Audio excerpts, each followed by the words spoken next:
Well, changes in the weapons being used at the South Dakota State Penitentiary are causing some concern among correctional officers who are questioning the decision and also asking for additional training. I-Team reporter Beth Warden tonight introduces us to a firearms expert who demonstrates the difference in weapons and provides his expertise.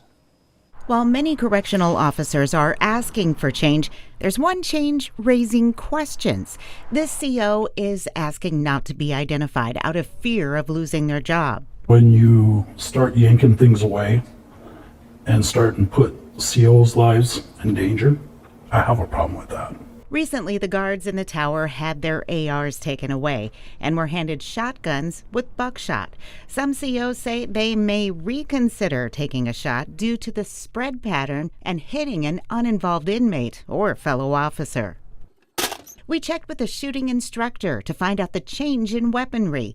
Andy Erickson is the owner of Sioux Falls Shooting. I teach the South Dakota Enhanced Permit class.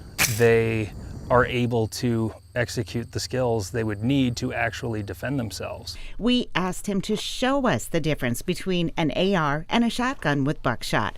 The prison yard is up to 100 yards across. So this first target is at about 30 yards.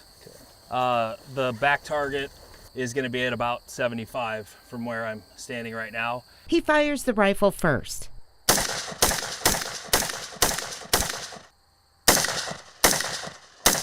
Then we look at the targets. Pretty easy to shoot a rifle at 25, 30 yards. It's still fairly accurate at 75 yards. The farther the target gets away, the smaller the margin of error becomes.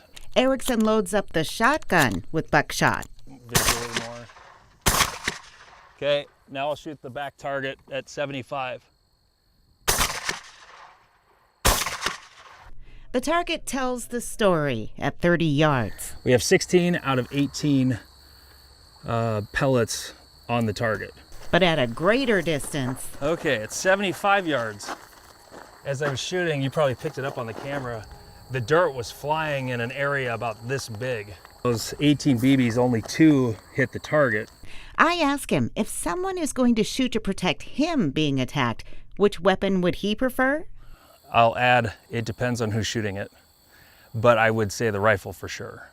You're only as good as your best level of training. And I have a lot of friends in law enforcement and they don't get the level of training that they would like. A lot of them will do it on their own. The CO we talked to agrees. There's people that want training, are begging for training, but they never get put on the list. Travis Dawes, who worked at the penitentiary in Sioux Falls for 2 years, now works on death row in Kansas. He says in Kansas they have many weapons to choose from. We asked him about the rifles versus shotguns. He's also concerned about the new COs and their training. A lot of people that come to work in prisons, a lot of them never even been around firearms before. And the last thing I want to do is something with me on the ground and they have to shoot to protect me. And they're using a damn shotgun. In 2016, Nevada prisons ended the use of birdshot behind bars following a death and several injuries of inmates. In Sioux Falls, Beth Warden, Dakota News Now.